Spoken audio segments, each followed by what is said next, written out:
soulmate. So I feel it's inevitable that a soulmate is coming into my life. Why do I think that? And what do I think one needs to do to really meet their soulmate?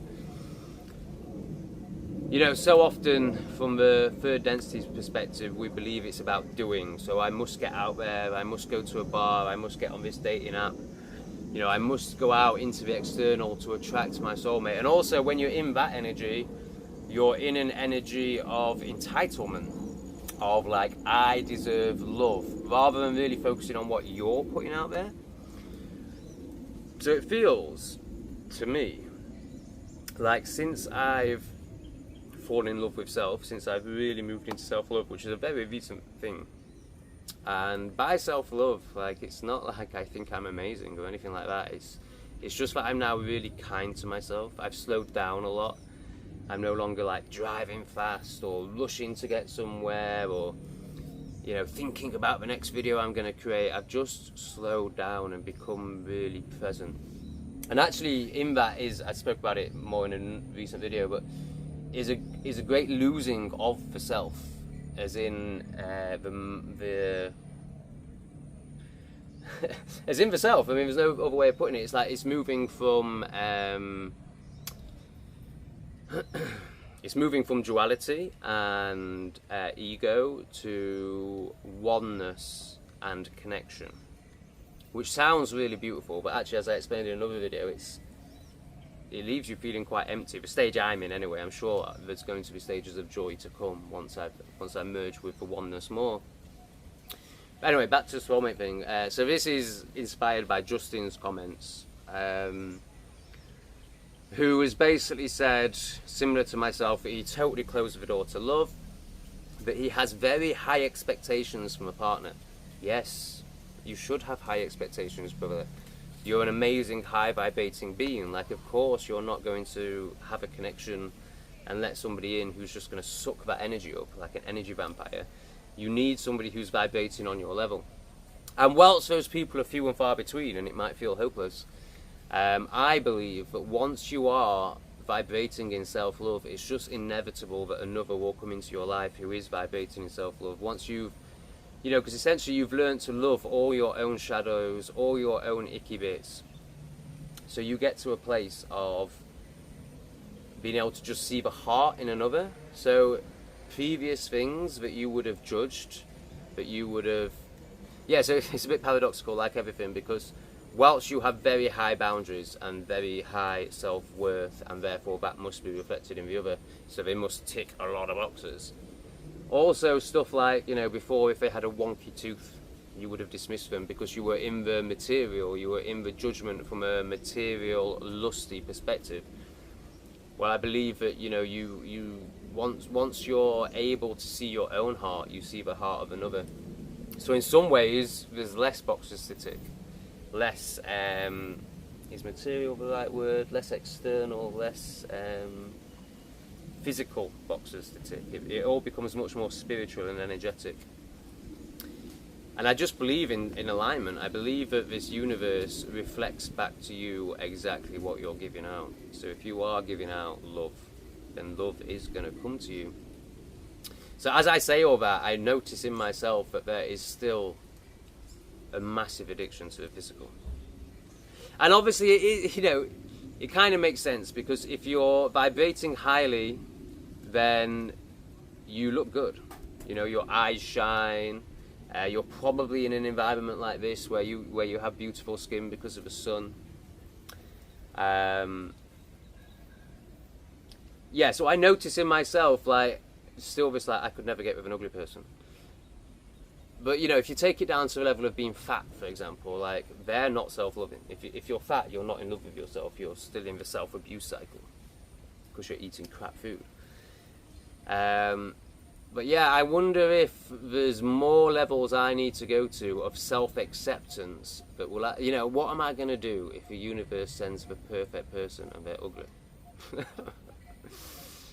You know, right now, there's no way I could do it. You know, I'm very, you know, trying. I went to knock an ant off my foot then, but no, just allow. yeah, so that's where I'm at. I have total belief that soulmate is coming for the first time in my life. Like I used to be in love addiction and co-addiction and delusion from a two density perspective, I think. And you know, that entitled energy where I would get into co-addictions that were all there to serve me, were all there to reflect how broken I was to me, were all very necessary. But you know, I would tell myself that these could potentially be love. But when you're coming from a broken place of self-hatred, which is probably where 90% of society is at, maybe 99% of society, you know, it's never going to be love. It's going to be validation. It's going to be contracts. It's going to be, I will love you if it's not love. It's like, I will be with you, I will be in relation with you if you do X, Y, and Z and you validate this about me. Stop knocking them off. Let me try and explain this better. So co-addiction is all about validating each other's insanity. And it's all about expectation. You know, it's not unconditional love. It's not love. Forget unconditional love. I'm not sure that really exists. It's not love. It's like, will you accept and validate all these broken, misaligned, distorted okay, it's biting me now. Now it can fuck off. Distorted parts of myself if I do the same for you. And here are my conditions. You can't speak to me like this. You must do this X amount of times a day. You can't shag anyone else. You know, all these conditions. You know, if you truly loved somebody, would you take away an experience from them? You know, and I'm not saying, you know, I suppose I am saying, like, I think ultimately, I do think monogamy is comes from fear. You know, if you truly love someone, you want them to be free, and you want them to be choosing into the relationship all the time, to be choosing you all the time. And this isn't coming from a place of debauchery and there's a better word than that, but we'll just stick with debauchery.